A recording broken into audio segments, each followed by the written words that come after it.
Өлкө башчысы Сооронбай Жээнбеков бүгүн Ашкабад шаарына көз карандысыз мамлекеттердин шериктештигинин мамлекет башчыларынын кеңешинин кезектеги отурумуна катышуу үчүн барды. КМШнын мамлекет башчыларынын кезектеги жыйыны шериктештиктин алкагындагы кызматташуунун актуалдуу маселелери, анын ичинде КМШга катышкан мамлекеттердин стратегиялык экономикалык кызматташуу декларациясынын долбоору талкууга алынат. Ошондой эле жыйындын алкагында бир катар эки тараптуу жолугушуулардан өтүшү күтүлүүдө.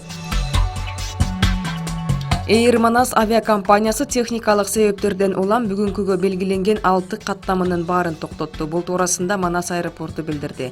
Жүргүнчүлөр бардык суроолор боюнча Air Manas авиакомпаниясынын өкүлчүлүгүнө кайрылып маалымат алса болот. Бишкек-Ош Бишкек багытындагы авиакаттамдар боюнча көйгөйлөр 25 сентябрда башталган. Ал күнү Ошко конгон учак техникалык көйгөйлөрдөн улам кайра уча албай калган. 5 аба каттам токтотулган болчу. Эми болсо авиакаттамдар 3 күндөн бери үзгүлтүүгө учурап жатат. Бишкек шаарында камераларды талкалап кеткен дагы бир жаран кармалды. Шаардык милиция кабарлагандай, шектүү катары 23 жаштагы адам кармалган. Учурда башаламандыктын башка катышуучулары дагы изделүүдө. Эске сала кетсек, 7-8 август күндөрү Алмазбек Атамбаевди кармоо операциясы учурунда башаламандыктар катталган. Вега компаниясынын өкүлү милицияга кайрылып, 8 августта белгисиз адамдар коопсуз шаар долбоорунун видео камераларын талкалап кеткендигин айтып арызданган. Камералар 7 апрель менен Токомбаев көчөлөрүнүн кеселишинде жайгашкан болчу. Нарын облусунда жаш өспүрүмдөрдүн никесин кыюудан баш тартып, имам милиция чакырган. Бул туурасында социалдык өнүктүрүү башкармалыгы билдирди. 17 жаштагы бала 17 жаштагы кыз менен үйлөнүүнү чечип молдого барышкан. Алардын ата-энелери дагы каршы болушкан эмес. Бирок молдо өспүрүмдөргө нике кыюудан баш тартып, милиция чакырган. Милиция текшерүү иштерин жүргүзүүдө, кыз кош бойлуу эмес.